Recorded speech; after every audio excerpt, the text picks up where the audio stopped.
baixos, mas se nós não tivermos constância e persistência, nós não iremos vencer. Por isso que o tema do mês, Corra para Vencer, é tão importante, porque tem que ser intencional.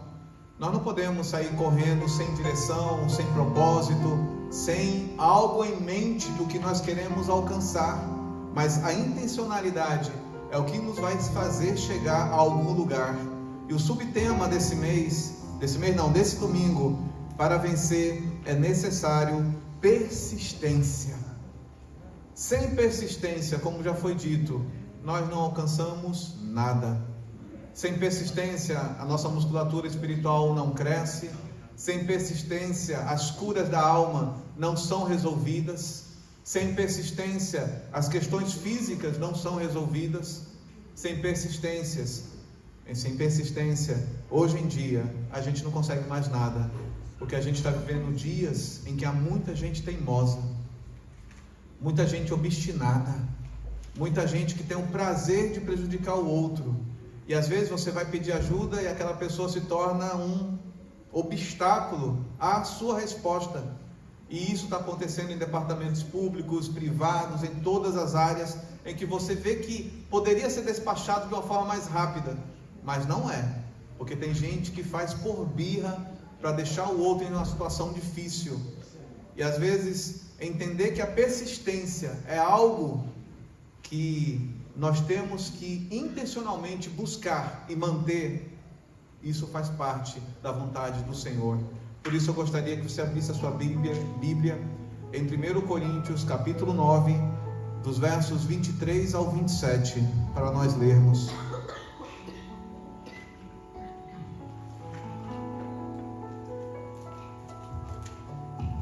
1 Coríntios capítulo 9, dos versos 23 a 27, começando pelo 23, diz assim: Tudo faço por causa do Evangelho. Note o que Paulo fala. Quem escreveu essa carta foi o apóstolo Paulo, e ele fala: tudo faço por causa do Evangelho. Evangelho significa boas novas. Tudo eu faço por causa das boas novas. Isso é pregação, isso é compartilhar a palavra, isso é testemunhar boas novas. Tudo faço por causa do Evangelho, com o fim de me tornar cooperador com ele. Eu não quero só ouvir o Evangelho, mas eu quero participar das boas novas. Eu quero ser cooperador das boas novas. Eu não quero ser só um ouvinte, eu quero ser um praticante. Eu quero ser alguém que se envolva e faça algo. Eu não quero ser alguém que está só de longe assistindo, mas alguém que presente está cooperando com as boas novas. Não sabeis vós que os que correm no estádio, todos na verdade correm, mas só um leva o prêmio? Correi de tal maneira que o alcanceis. Todo atleta em tudo se domina, aqueles para alcançar uma coroa corruptível, nós porém a incorruptível. Assim corro também eu, não sem meta, assim luto, não como desferindo golpes no ar, mas esmurro o meu corpo e o reduzo à escravidão, para que, tendo pregado a outros, não venha eu mesmo a ser desqualificado. Vamos orar. Senhor, graças te damos por tua palavra. Tua palavra nos gera fé, e essa fé é o que precisamos para viver os dias de hoje, dias que antecedem a tua volta, dias que antecedem, Senhor, a resposta de oração, em que precisamos, ó Pai, estar firmes na tua palavra, para não nos desviarmos por causa de falsos mestres, falsos profetas, falsos milagres, por causa, ó Pai, de sinais que não são sinais vindo de Ti, mas sinais, ó Pai, que são do espírito do anticristo, para levar muitos à apostasia, para levar muitos a se desviar da Tua palavra. Senhor, que essa palavra que vamos meditar nesse momento possa nos gerar essa coragem de nos mantermos persistentes na carreira, na vocação que Tu nos destes, para que tudo aquilo que fizermos, ó Pai, possa reverberar nas boas novas, com bom testemunho, com a tua presença e com a fé, ó Pai, que remove montanhas, que precisamos disso todos os dias, ó Pai, para tirar montanhas do nosso caminho. Que a tua graça venha sobre nós, Senhor, e que nós possamos, ó Pai, sair daqui motivados para sermos cooperadores do Evangelho, em nome do Senhor Jesus. Amém e amém. Corinto era uma cidade grega, até hoje é uma cidade da Grécia, era uma das grandes cidades, geograficamente localizada no Império Romano, porque politicamente era dominada pelos romanos, mas culturalmente, esportivamente e religiosamente tinha toda a influência grega. E a Grécia era um local em que tinha sua prosperidade, era um local onde havia as cidades-estados. Corinto era uma das 3 maiores cidades-estados que havia naquele local. Havia muita prosperidade, havia muita gente, e na Grécia eles tinham muito desejo esportivo. Eles tinham 4 competições muito importantes, e nessas 4 campanhas esportivas, vamos assim dizer, havia aquela que era mais famosa, que até hoje é muito famosa, que eram as Olimpíadas. E todos esses 4 eventos esportivos, eles eram dedicados a algum tipo de deus. As Olimpíadas, elas eram dedicadas à deusa Nike. E aqui Paulo, nesse contexto, ele está falando de um evento que era a competição de Istmos. A competição de Istmos era uma competição que ocorria a cada 2 anos. E aí essa competição era dedicada ao deus Poseidon, que era o deus dos mares. Para quem lembra da mitologia grega, havia 3 deuses, que eram filhos de Cronos. Cronos tentou matar seus filhos, e os 3 filhos se rebelaram contra Cronos, e Zeus se tornou o rei.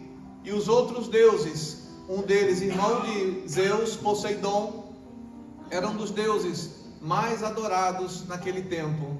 E Poseidon também, ele era o deus dos cavalos, era o deus das corridas e dos esportes. Lembrando que também tinha Atenas, que também tinha outros deuses que eram adorados. Mas na cidade de Corinto, além dos esportes que aconteciam ali, haviam muitos templos dedicados à deusa Afrodite, a deusa da sensualidade, da sexualidade e do amor.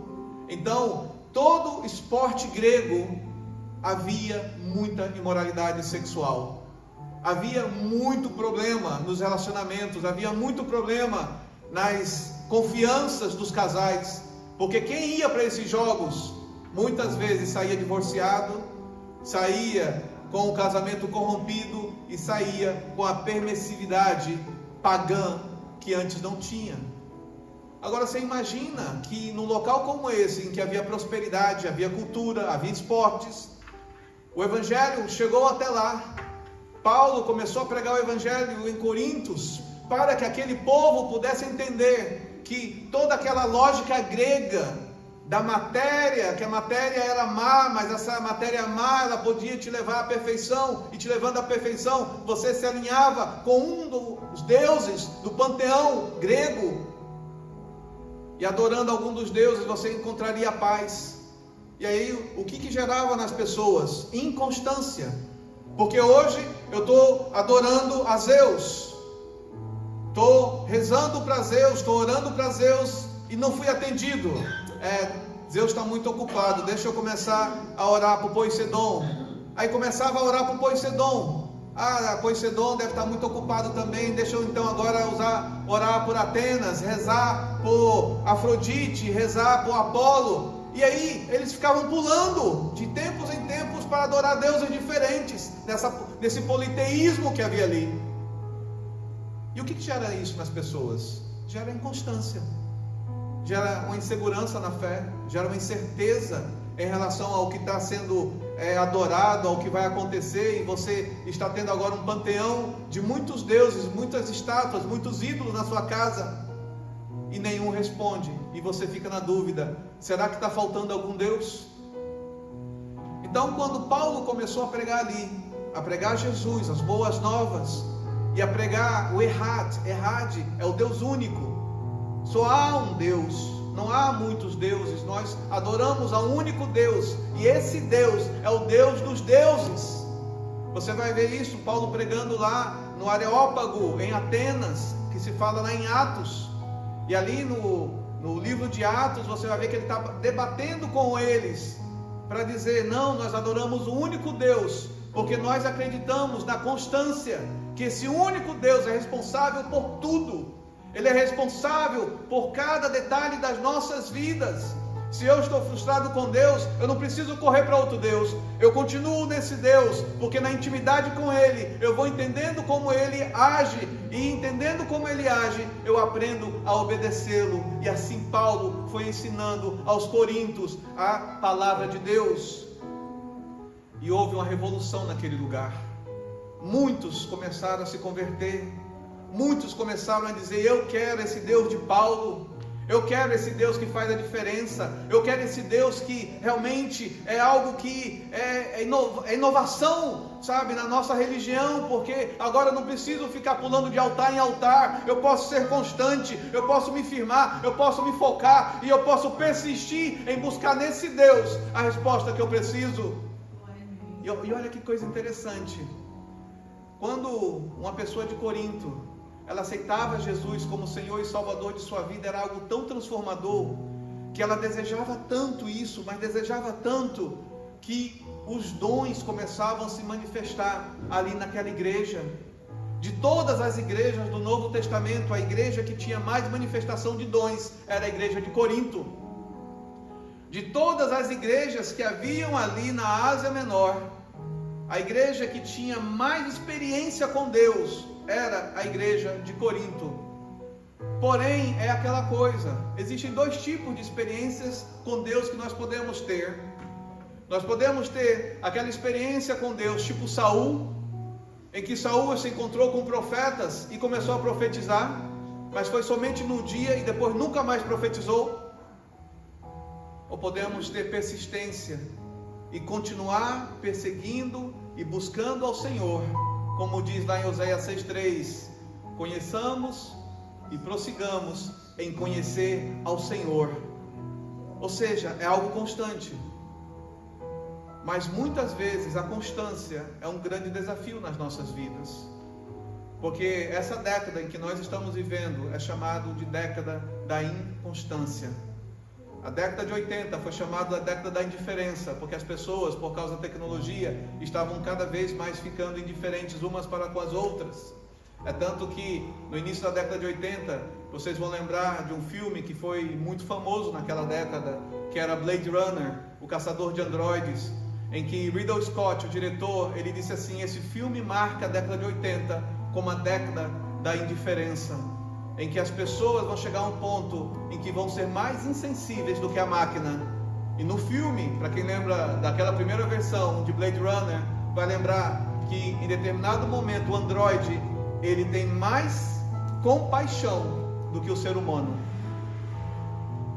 E aí o filme fica naquela interrogação, será que um dia as máquinas terão mais amor do que o ser humano?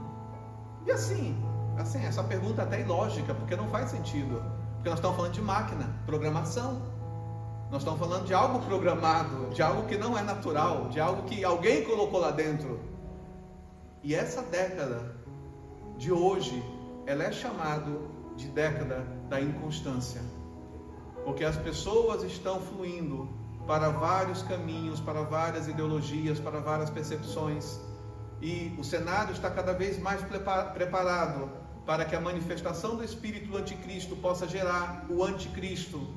E gerando o Anticristo, muitas pessoas o seguirão. Porque hoje é normal, você está lendo a Bíblia, está dando glória a Deus, e está num bar bebendo, está num local onde não há Deus, está num templo budista, está num outro caminho, e tudo misturado, e tudo sincretizado. E você diz, não, isso é normal, eu hoje posso fazer isso porque isso é uma coisa natural, isso é pós-modernidade, isso aqui é algo que não tem nenhum problema, eu estou me contextualizando, eu estou sendo uma pessoa politicamente correto, e por ser politicamente correto, muita gente está abrindo mão da verdadeira palavra de Deus. e assimilando coisas de outras culturas, assimilando coisas que Deus condena. E esse era o desafio de Paulo. Paulo estava falando com uma igreja que tinha dons. Paulo estava falando de uma igreja que lia a Bíblia, mas infelizmente na hora que ia praticar, praticava fragmentadamente. Ou seja, isso daqui eu pratico da Bíblia, mas isso aqui eu vou fazer segundo a cultura grega, isso aqui eu vou fazer segundo a cultura romana.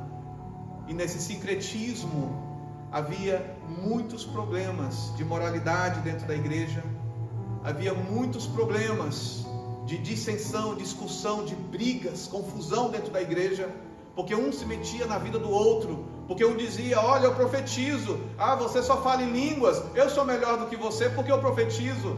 E brigavam por causa dos dons, e brigavam por causa do conhecimento, e brigavam pela versão da Bíblia que tinham, e brigavam por tudo.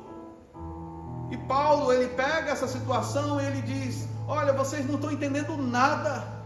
Eu queria dar para vocês alimento sólido, mas eu não posso. Eu tenho que dar ainda alimento infantil, de criança. Porque até hoje, apesar de toda a manifestação de dons, vocês continuam infantis. E aí Paulo, nesse contexto aqui que nós lemos, ele compara a nossa jornada espiritual com as competições gregas. Ele compara a nossa jornada espiritual como um atleta tem que se preparar para chegar ao fim no prêmio. Porque nós sabemos que nem todo atleta ganha toda a corrida. Nós sabemos que nem todo atleta que se prepara adequadamente, que está motivado, que está no seu dia, às vezes não é o dia dele. A gente sabe disso. Às vezes a gente ganha, às vezes a gente perde. E talvez um dos maiores desafios nosso seja ter constância emocional para se manter o mesmo diante da derrota e diante da vitória. Porque tem muita gente que só é vitorioso de uma única vitória e nunca mais ganha nada. Porque aquela vitória gerou um orgulho tão grande que a fez achar que não precisava se preparar mais para nada. E há muitas pessoas que às vezes precisam de um tropeço para ela entender que a humildade faz parte do processo de maturidade esportiva. Eu vou crescer na minha trajetória esportiva, porque eu vou entender que às vezes eu vou ter tombos, às vezes eu vou ter pessoas que não vão acreditar em mim, às vezes eu vou ter pessoas que vão desacreditar no meu potencial, às vezes vão ter pessoas que não vão me estimular, que não vão me entender, mas eu tenho que continuar confiando, eu tenho que continuar persistindo, eu tenho que continuar acreditando, porque muitas vezes o atleta tem uma dor solitária, e essa é a dor cristã também. Quantos nós cristãos temos uma dor solitária de continuar perseguindo Deus, continuar persistindo em Deus, continuar buscando Deus?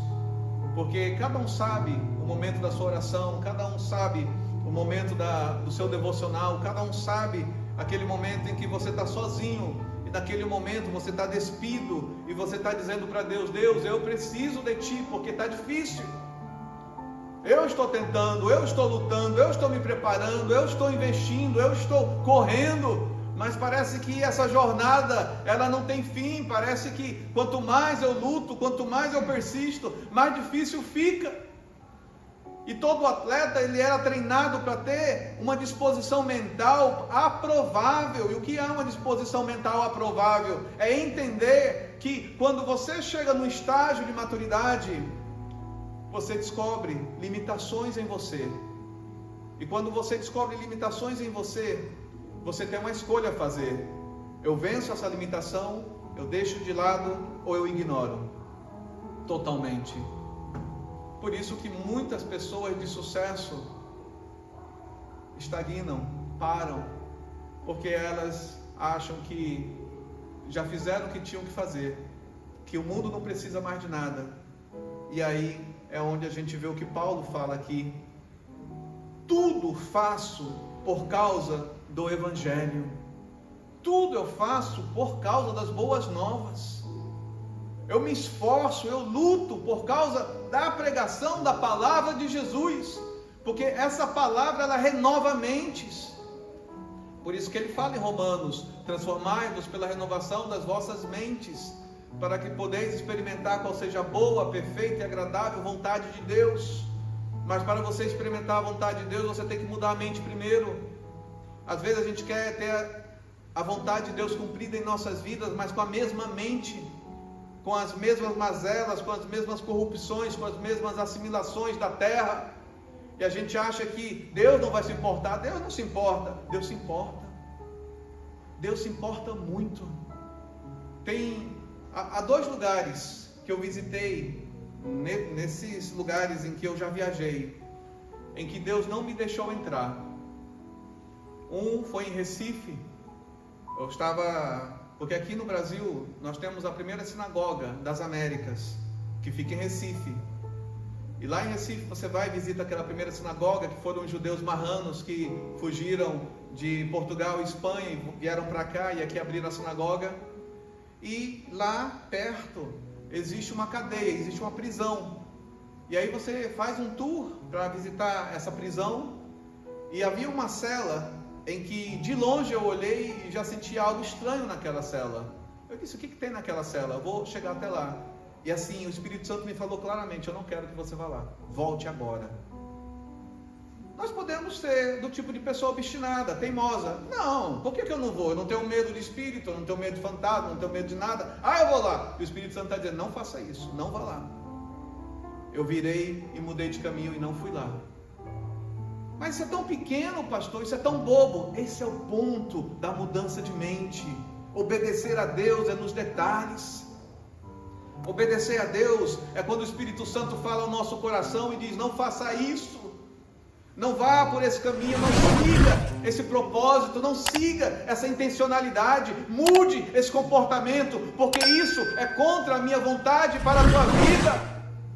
E às vezes a gente quer persistir, às vezes a gente quer orar em cima daquilo que Deus já disse que não é para ser. Não adiantava se eu me ajoelhasse ali, Senhor, eu estou orando para que eu possa ir naquele lugar que o Senhor está me proibindo. Não adianta, eu estou sendo desobediente. E há muita gente que ora por desobediência. Deus, eu estou jejuando agora para que o Senhor me permita fazer isso. E Deus já falou para não fazer.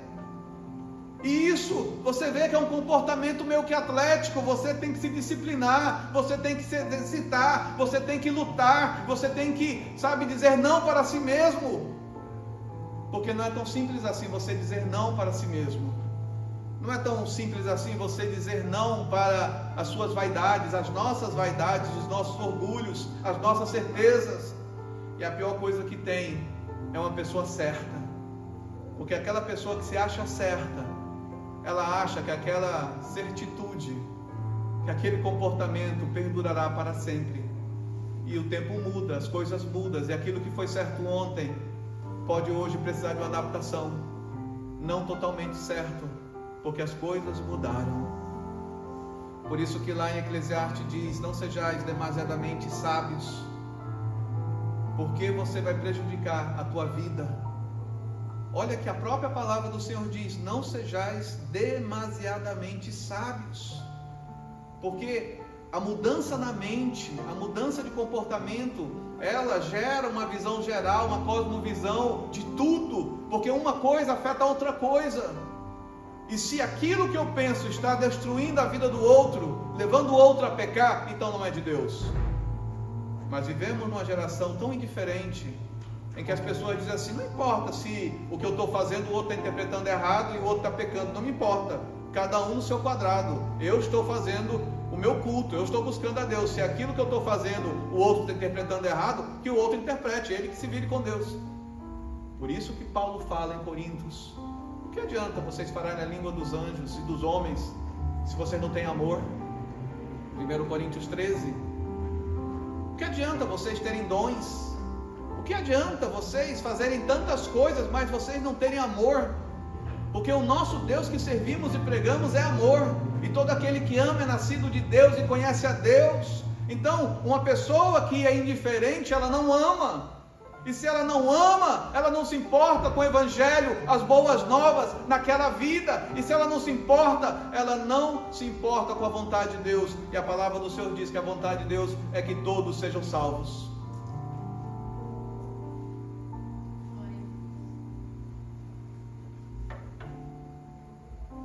Deus se importa conosco. Deus se importa.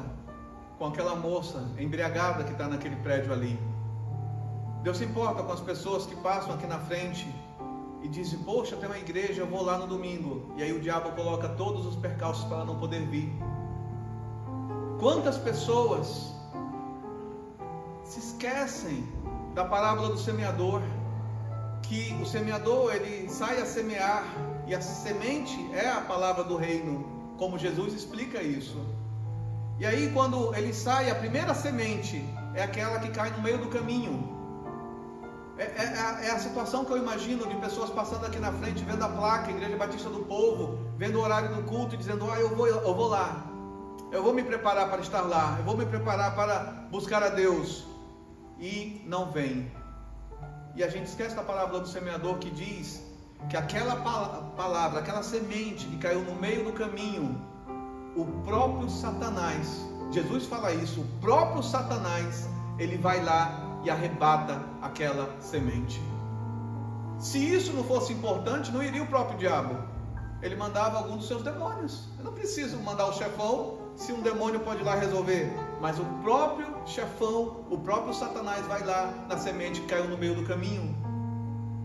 Por isso que Paulo, ele insiste, persiste, dizendo: olha, nós temos que persistir, nós temos que continuar nessa jornada, nós temos que continuar acreditando num único Deus, porque nós temos a tendência de criar altares diferentes, quando as coisas não dão certo, quando as coisas são contrárias ao que nós queremos altares diferentes, nós queremos profetas diferentes, nós queremos mestres diferentes. E se nós olharmos em Mateus 24, Jesus ele diz: cuidado, porque surgirão falsos mestres, falsos profetas, e eles têm um único objetivo: te afastar do Deus verdadeiro.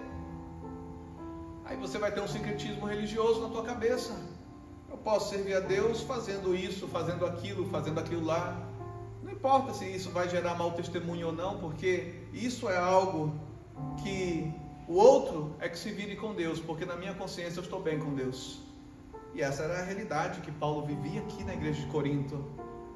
Eles se achavam maduros demais, eles se achavam sábios demais, eles se achavam pessoas que manifestavam os dons, e realmente eles eram inteligentes, eles eram sábios, eles eram pessoas que manifestavam os dons, mas o problema é que eles não estavam firmados na rocha.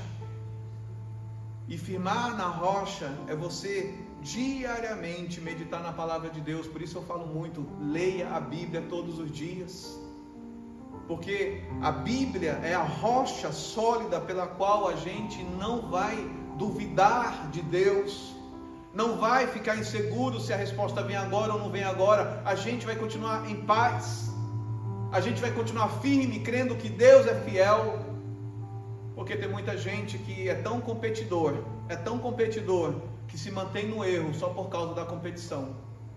E quem já foi atleta sabe disso. Quem já foi atleta sabe que a teimosia faz parte do atletismo. Porque se não fizesse parte do atletismo ser teimoso, ninguém se machucaria nos esportes. Mas se machuca porque leva o corpo ao limite. A gente sabe quando o corpo dá os sinais de que vai dar problema. A gente sabe do momento em que o corpo está dizendo: olha, cuidado, não vai mais além, porque você precisa relaxar um pouco, você precisa descansar. E o atleta, porque ele se diz: não, eu sou um atleta de alta performance, eu sou um atleta profissional, eu tenho que continuar. E quando você vê, está lesionado. Quantos bons atletas, se você for conversar com eles, eles te respondem: essa lesão foi por vacilo meu, eu vacilei porque eu persisti, eu não ouvi o fisioterapeuta, eu não ouvi o médico, eu não ouvi o meu corpo, principalmente o meu corpo.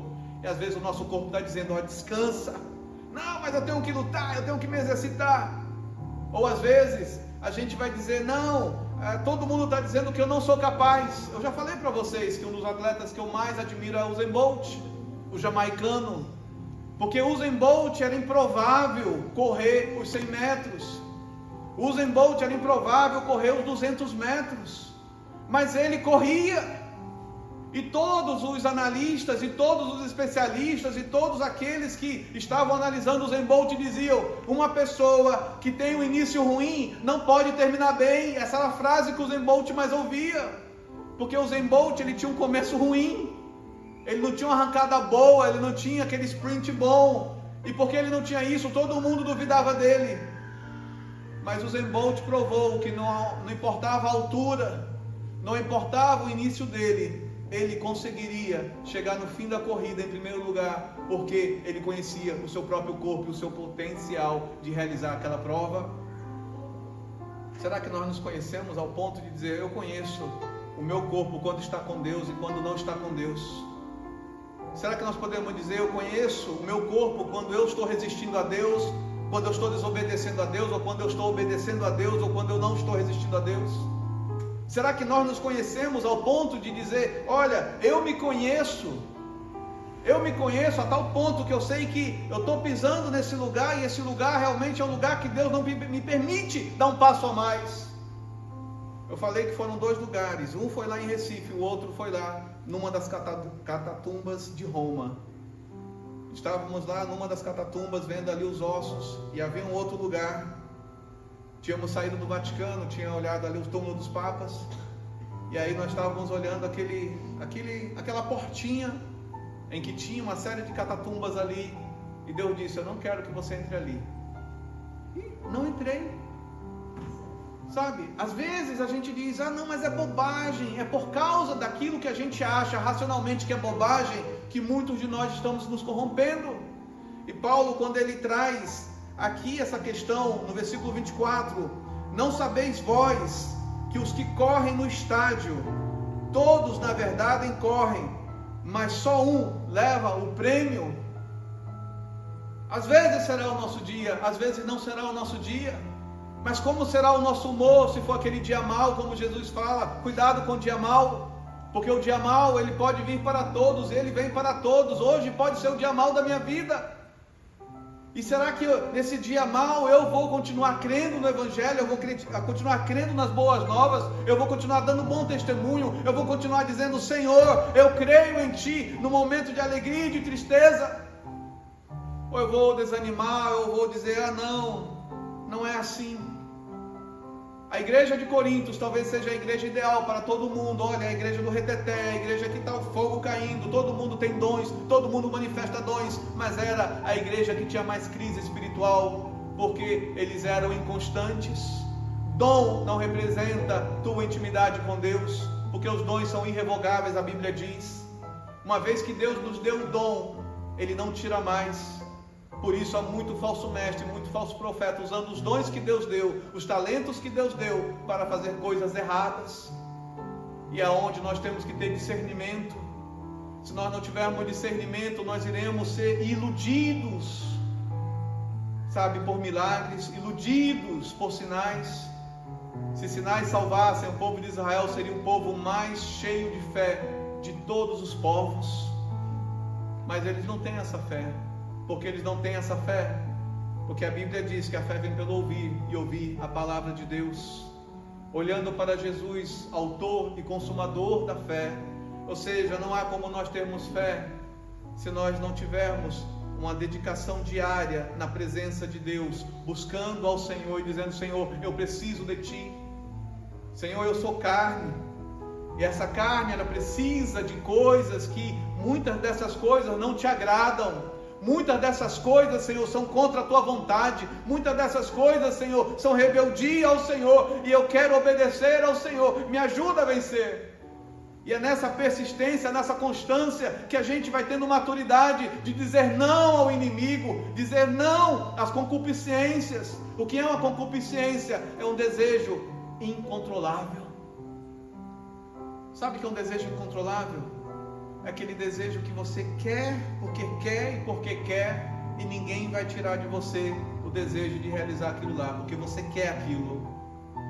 E é onde a gente vê muita gente boa caindo, muita gente boa falindo, muita gente boa tomando decisões erradas, porque ela quer fazer algo em que Deus disse, agora não, espera. O não de Deus é a coisa mais abençoada que nós temos nas nossas vidas. Mas às vezes a gente é tão mimado, a gente é tão infantil, que a gente olha o não de Deus como castigo. A gente olha o não de Deus como algo ruim. A gente olha o não de Deus como algo que não é para nos abençoar, não é para nos preparar para a bênção, mas é algo que vai nos minar, que vai nos tirar a cura, nos tirar a prosperidade, nos tirar a saúde. Isso está errado, nós pensarmos assim de Deus. Deus não faz isso. O não de Deus é para nos preservar, o não de Deus é para nos curar, o não de Deus é para nos salvar, o não de Deus é como a arca de Noé, em que a mensagem estava sendo pregada e o povo estava rindo e ninguém estava acreditando, até o dia em que Noé entrou na arca. E a Bíblia diz que a volta de Jesus será como os dias de Noé. Olha que interessante, Jesus traz essa comparação. Ele diz que a volta dele vai ser como a volta de Noé, em que estavam bebendo, comendo, casando e dando-se em casamento, até o dia em que Noé entrou na arca. E entrar na arca é uma decisão pessoal, é uma escolha particular. E aí vem a questão: será que quando Jesus voltar, nós estaremos prontos para entrar no reino do nosso Deus? Será que quando Jesus voltar, nós estaremos prontos para ser aceitos naquele reino? Porque Jesus, ele fala que naquele dia muitos vão dizer: Senhor, Senhor, mas eu profetizei em teu nome, Senhor, eu expulsei demônios, Senhor, eu fiz isso, eu fiz aquilo. E Jesus vai dizer: afasta-te de mim, todos que praticam a iniquidade. O que é iniquidade?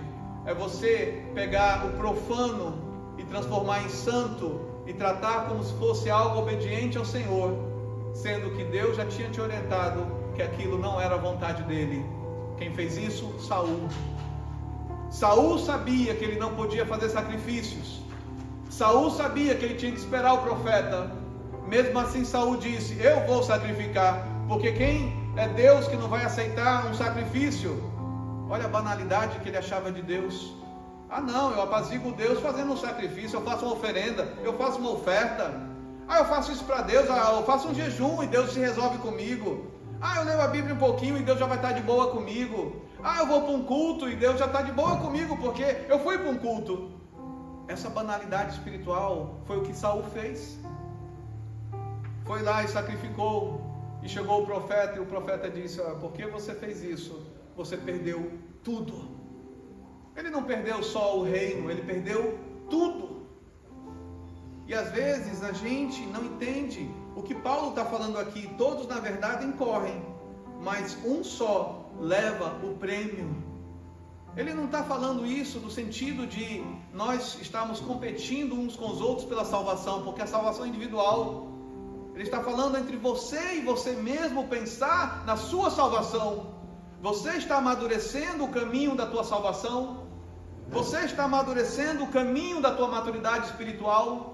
Você está amadurecendo nesse tempo em que você vem na igreja, ao ponto de dizer: olha, antes eu mentia, eu parei de mentir. Antes eu falava mal dos outros, eu parei de falar mal dos outros. Antes eu enganava, agora eu não engano. Antes eu pegava isso escondido, agora eu não pego mais escondido. Antes eu fazia isso assim, agora eu não faço mais, porque eu temo a Deus. Porque eu temo a Deus. E a minha vida é diferente, a minha vida mudou, a minha vida foi transformada, porque Deus faz sentido em mim. Porque hoje eu vejo que Deus faz diferença na minha vida, e porque Ele faz diferença na minha vida, eu não aceito os manjares do rei, eu não aceito as propostas do inferno, eu não agrado aos homens para desagradar o meu Deus. E isso é uma das coisas que a gente mais vê. Pessoas que agradam as pessoas, mas desagradam Deus. E às vezes a gente diz assim: olha, não faça isso. E essa era uma das piores crises que a igreja de Corinto vivia, a corrupção moral. A corrupção moral que existia na igreja de Corinto, ela surgia por causa da permissividade. Ah não, porque Deus entende que eu sou grego, Deus entende que eu nasci nessa cultura, e essa cultura é assim, sabe, é a cultura do disse que me disse, é a cultura do jeitinho, é a cultura de faz desse jeito, sabe, é a cultura da desonestidade. Não tem problema, essa é a cultura que eu vivo. Mas quando você ouve o Evangelho, você tem que mudar, porque não é mais a questão cultural, é uma questão de escolha. Sabe, é uma questão de vida, sim, sim, não, não. O que passa disso é do maligno. E você começa a entender aquilo que desagrada a Deus e aquilo que não desagrada a Deus. Aquilo que faz Deus realmente encher o teu coração e transformar a tua vida, e aquilo que faz a tua vida não entender Deus. E você não quer isso para você. Você quer realmente algo em que você mude o comportamento. Nos jogos Istmos, que Paulo está mencionando ali, tinha corridas a pé, que era a corrida do estádio, tinha lutas, que era o prancatio, e o wrestling, né, que era a luta livre, tinha boxe, tinha corridas de bigas. E os vencedores, eles recebiam uma coroa de pinheiro, ou aipo selvagem, chamada de coroa corruptível, porque ela murchava. Mas a coisa que mais os atletas queriam era prestígio, era honra. Eles queriam ser exaltados. E Paulo, ele pega essa comparação esportiva e traz para a igreja de Corinto, porque era algo que eles entendiam muito bem. E ele diz assim: olha, eu estou abrindo mão dos meus direitos. Porque lá em Corinto, Paulo teve um problema muito sério, porque ele não tinha tempo de trabalhar fazendo tendas, ele dependia das ofertas da igreja para sobreviver. E muitas pessoas começaram a dizer: como você está pegando o dinheiro da igreja? Como é que você está fazendo isso? Você não pode fazer isso. E Paulo abriu mão daquele dinheiro que ele poderia estar usufruindo para pregar o evangelho, não está preocupado com as contas, com as coisas. E Paulo disse: olha, eu abri mão, eu vou fazer tenda, eu vou fazer coisas. É por isso que em determinado momento Priscila e Áquila vão até lá para ajudar ele, porque Paulo não tinha condição, mas Priscila e Áquila, eles tinham um negócio, e nesse negócio eles empregaram Paulo, e Paulo começou a fazer tendas para se sustentar. Olha que coisa interessante. E Deus vai usando a todos os talentos e dons da igreja, porque Paulo, ele queria cooperar com o evangelho para que aquelas pessoas tivessem constância num único Deus. Ele não queria que aquelas pessoas mantivessem a vida inconstantes, trocando de altares. Deu errado, deixa eu pegar outra opção. Deu errado, deixa eu procurar outra igreja. Deu errado, deixa eu procurar outra coisa. Não é dessa forma. Nós temos que ter constância em tudo na vida. Pessoas inconstantes, elas são, sabe, um grande tropeço nas nossas vidas, porque você fala hoje com ela, e ela fala algo, e você acredita, e você empenha a palavra, e quando você vê, aquela pessoa não cumpre, e isso, muitas vezes, derruba muitas coisas. Que é a parábola de Jesus que eu falei no domingo passado. Jesus conta uma parábola de 2 filhos, e nessa parábola, o pai chega para o primeiro filho e diz assim: filho, vai para o campo trabalhar. E o filho diz assim: não vou. Mas se arrependendo, ele vai para o campo e trabalha. Ele chega para o outro filho e diz: filho, vai para o campo. Falou a mesma coisa que falou para o primeiro filho, para o segundo filho. E o filho disse: claro que eu vou, pai, pode deixar que eu vou. Eu estou indo, pai, é isso mesmo, eu quero fazer a tua vontade, eu vou lá. E nunca apareceu no campo. E Jesus pergunta: qual dos dois fez a vontade do pai? Vivemos dias de inconstância, em que as pessoas, elas chegam motivadas na igreja: não, porque eu quero fazer, sim Deus, eu vou fazer, oh Deus, eu estou indo, Senhor, eis-me aqui. Mas na pressão da vida, nas coisas, a pessoa abandona como aquele filho abandonou. E Jesus, ele diz: olha, aquele filho que se arrependeu. E isso é para todos nós, sabe? Isso é para todos nós, porque quantas coisas Deus nos fala para fazer, às vezes a gente não faz. Quantas vezes Deus nos diz coisas: olha, não vai assim, não te prepara dessa forma, sabe, faz diferente. E é por isso que Paulo, ele faz as metáforas esportivas para chegar no coração dos coríntios, para que eles possam entender a constância das suas decisões, que isso faz parte do preparo emocional para se ter vitória. Para eu ter vitória, não basta só o corpo estar pronto, a mente também tem que estar pronta. Aí você olha a corrida no estádio, que é o versículo 24: todos correm, mas só um ganha o prêmio. Paulo incentiva os crentes a correrem como quem quer ganhar, com empenho total. Nós temos que ir para a corrida com desejo de ganhar. Se não ganhou hoje, pode ser amanhã. Se não for amanhã, pode ser depois de amanhã, mas a persistência tem que existir para nós continuarmos. Paulo toca na autodisciplina dos atletas. Atletas se abstêm de prazeres para alcançar uma coroa corruptível. Era o que acontecia ali com aqueles atletas gregos. Eram folhas de louro, enquanto os cristãos, eles têm que se empenhar para buscarem uma coroa incorruptível, a recompensa eterna, a salvação das nossas almas. Paulo, ele cita o boxe, a luta. Por isso que Paulo fala: eu não dou golpes no ar, eu não dou socos aleatórios, mas eu luto com propósito. Talvez todos nós saibamos de uma frase que é muito normal: escolha as suas guerras, porque ninguém pode estar em todos os frontes de batalha ao mesmo tempo. Escolha as suas guerras. Mas parece que muitas vezes o diabo consegue nos colocar em situações em que a gente quer fazer mais de uma guerra ao mesmo tempo. E quando a gente entra em mais de uma guerra ao mesmo tempo, nós iremos nos cansar, nós iremos nos estressar, nós iremos perder o momento da nossa vida. Eu lembro de um pastor da Colômbia, um grande amigo. Ele começou a pregar na Colômbia, o Júlio César Ruibal, depois vocês podem pesquisar. Júlio César Ruibal, ele era um homem em que, quem lê o livro Bom Dia Espírito Santo, vai ver que no livro do Benihim, várias pessoas entraram ali para assistir uma pregação de Kathryn Kuhlman. E quando entram naquele lugar para assistir a pregação de Kathryn Kuhlman, a presença de Deus era tão grande que as pessoas eram batizadas do Espírito Santo, eram cheias do Espírito Santo. Mas muitas pessoas não conseguiam entrar naquele lugar, porque ele estava lotado. E o Júlio César Ruibal é uma dessas pessoas que não conseguiram entrar naquelas campanhas que Kathryn Kuhlman fazia. Ele estava no lado de fora, e no lado de fora estava nevando, estava frio, e estava uma situação horrível. E Júlio César Ruibal subiu num carro cheio de neve, e ele disse assim: o Deus que está lá dentro, ele também está aqui fora. Sejam cheios do Espírito Santo. As pessoas começaram a cair no mover do Espírito Santo, e começaram a falar em línguas, começaram a profetizar, começaram a ter visões ali naquele lugar cheio de gelo, cheio de neve. E daquele momento em diante, Júlio César Ruibal voltou para a Colômbia e começou a pregar. A Colômbia, ela foi sacudida, de Bogotá até Cali, até Medellín, todos aqueles lugares, subindo a Barranquilha, subindo a todos os lugares, o poder de Deus foi alcançando as pessoas. Ele começou a encher estádios pregando o Evangelho, ele começou a ter a manifestação de cura e poder de Deus, e aquilo foi impactando os colombianos.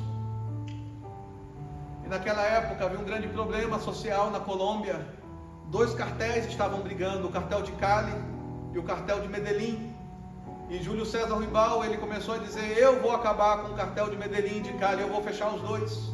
E Deus disse para ele: não faça isso, porque eu chamei você para pregar o meu evangelho, para alcançar as pessoas, e pela transformação da palavra, eles vão ser alcançados. Mas não coloque isso como uma briga pessoal, de que você vai fechar os cartéis. Cartel de Cali chegou para uma pessoa que fazia parte do cartel e disse assim: olha, vai com um carrinho de cachorro quente e de pipocas para frente da igreja do Júlio César Ruibal e peça permissão para você estar vendendo isso para sustentar a tua família e tudo mais, e se infiltra ali na calçada da igreja. E aí ele falou com o diácono falou com o pastor disse: tudo bem, não tem problema, pode vender sua pipoca, pode vender suas arepas, as suas coisas aí, não tem problema. E aí Júlio César Ruibal começou a escutar vários profetas: olha, cuidado, o diabo colocou uma pessoa infiltrada para te matar. E Júlio César Ruibal disse: não, isso aí é o diabo tentando me intimidar, porque eu estou numa campanha pessoal para fechar o cartel de Medellín, o cartel de Cali, e eu vou fechar. E os profetas diziam: não faça isso, Júlio, Deus não te mandou fazer isso. E Júlio começou a dizer: não, eu vou fazer, porque eu sei que isso é vontade de Deus.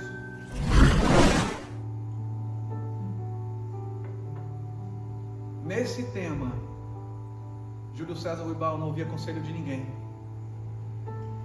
Até que um dia, ele saiu da igreja, estava lá conversando com algumas pessoas, estava por ali, o cara da carrocinha de cachorro-quente lá, de arepas, pegou uma arma e atirou na cabeça dele e ele morreu.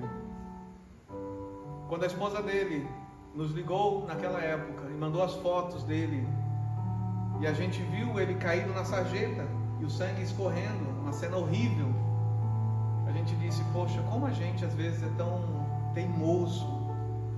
Não importa a unção, não importa se você tem maturidade, não importa se você conhece a Bíblia decorado, mas quando você é teimoso e obstinado contra Deus, em fazer coisas que Deus disse para não fazer, porque isso é desobediência, isso vai dar errado, isso vai abrir, sabe, brechas, isso vai abrir coisas em que o inimigo não tinha vez contigo, mas ele vai te alcançar, porque você está desobedecendo a Deus. E perdemos um grande amigo, Júlio César Ribal.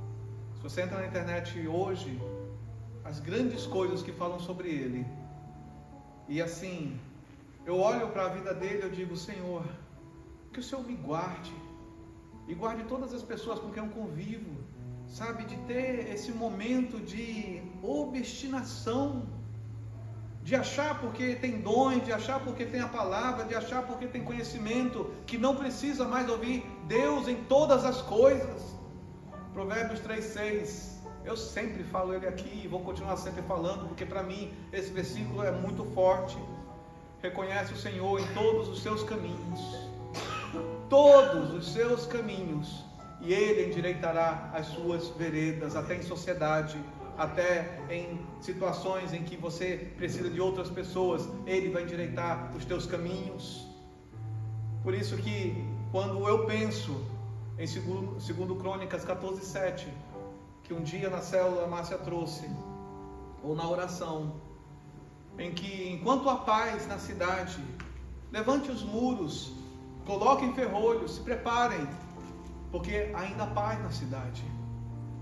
E nós temos que fazer isso no nosso devocional com Deus. Isso faz parte da nossa luta, da nossa carreira, do nosso exercício atlético, espiritual, de se preparar para os dias que estão por vir. Os dias que estão por vir exigem preparo. Amós 4:12, prepara-te, ó Israel, para te encontrares com teu Deus. Hoje nós podemos estar em paz, mas os dias estão chegando, e a gente já vê os sinais de que os dias estão chegando em que nós temos que estar prontos, porque se nós não estivermos prontos, nós vamos ser pegos como as 5 virgens imprudentes, em que as 10 virgens sabiam o que tinham que fazer. As prudentes, além do óleo que estava na lâmpada, levaram óleo extra. As imprudentes, elas sabiam que tinham que levar óleo extra, mas não levaram, porque elas acreditavam: não, eu tenho o suficiente. Será que a oração que você fez até hoje é o suficiente para os dias de amanhã? Será que o jejum que você fez até hoje é o suficiente para os dias de amanhã? Será que a leitura da Bíblia que você fez até hoje é o suficiente para amanhã? Será que a sua vida espiritual é madura o suficiente para os dias de amanhã? Enquanto há paz na cidade, nós temos que seguir o conselho de Paulo, em que Paulo diz, em que correi de tal maneira em que você alcance o prêmio. E para você correr de tal maneira, você tem que persistir, tem que insistir e tem que continuar intencionalmente a buscar a Deus. Hoje, se ouvires a sua voz, não endureçais o vosso coração. Vamos ficar de pé e vamos orar. Aleluia. Glória a Deus. Estamos numa corrida, estamos numa jornada atlética, e o exercício espiritual é um exercício intencional, em que ela não para hoje, mas ela continua amanhã em nossas casas, na nossa vizinhança, nas calçadas, dentro de um ônibus, dentro de um carro, em qualquer lugar que estivermos. Intencionalmente continua, até que nós alcancemos o prêmio, em nome do Senhor Jesus. Vamos curvar nossas cabeças e comece a orar. Comece a orar e comece a dizer: Senhor, há em mim caminhos que estão me desqualificando para essa jornada. Senhor, há caminhos em mim, Senhor, que são caminhos de saúde, de desobediência. Caminhos, ó Pai, que estão me fazendo estar orgulhosos a tal ponto que não estou ouvindo mais a Tua voz, que não estou ouvindo mais a Tua vontade, que não estou ouvindo mais, Senhor, a Tua palavra na minha vida. Oh Deus, que eu não seja orgulhoso, que eu não seja infantil, Que eu não seja alguém, ó Pai, que está deixando de ouvir a Tua voz como eu já ouvi, e por isso que eu cheguei até aqui. E se eu cheguei até aqui e alcancei tudo que eu alcancei, é porque eu ouvi e fui obediente à Tua voz. Eu não quero, ó Pai, seguir adiante se não continuar obedecendo a Tua voz, Senhor. Porque convém que Tu cresças e que eu diminua, Senhor, até que Cristo seja formado em nós. Até que Cristo seja formado em nós. Vamos ouvir essa canção e em seguida nós oraremos.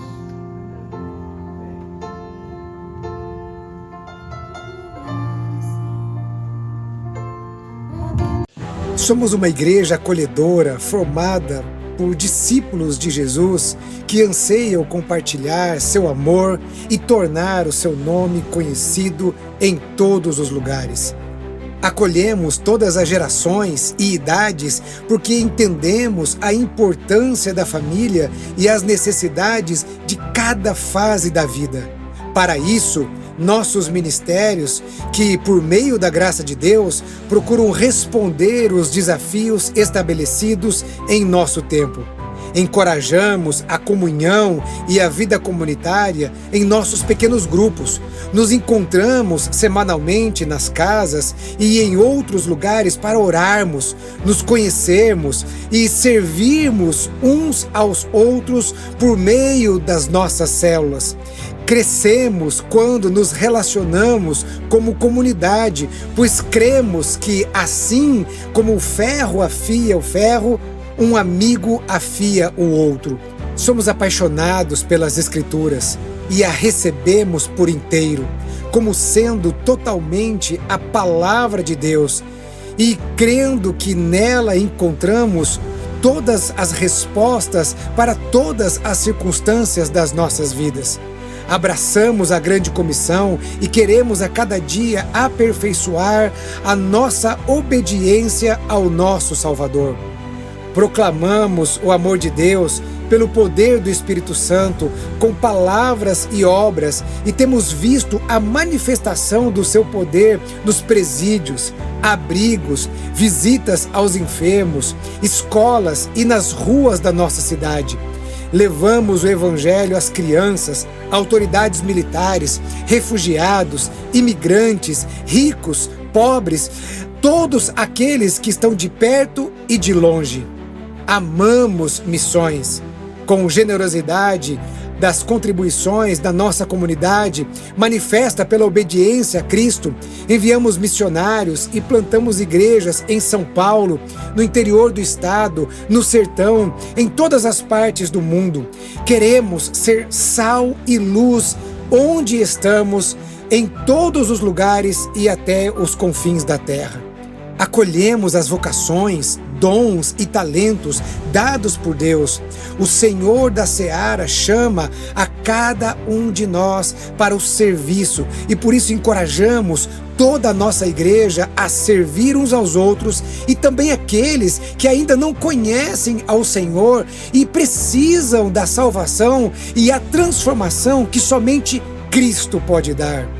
Não somos perfeitos, mas temos a perfeição dele como nosso alvo e acreditamos no discipulado como a maneira de tornar cada um de nós continuamente parecidos com Cristo. Queremos ser filhos que reproduzem e discípulos que frutificam. Ele nos enviou e disse: vão e façam discípulos de todas as nações, batizando-os em nome do Pai, do Filho e do Espírito Santo, ensinando-os a guardar todas as coisas que eu tenho ordenado a vocês. E eis que estou com vocês todos os dias até o fim dos tempos. Esse é o nosso propósito. Essa é a razão de sermos simplesmente igreja. Sejam bem-vindos à Batista do Povo.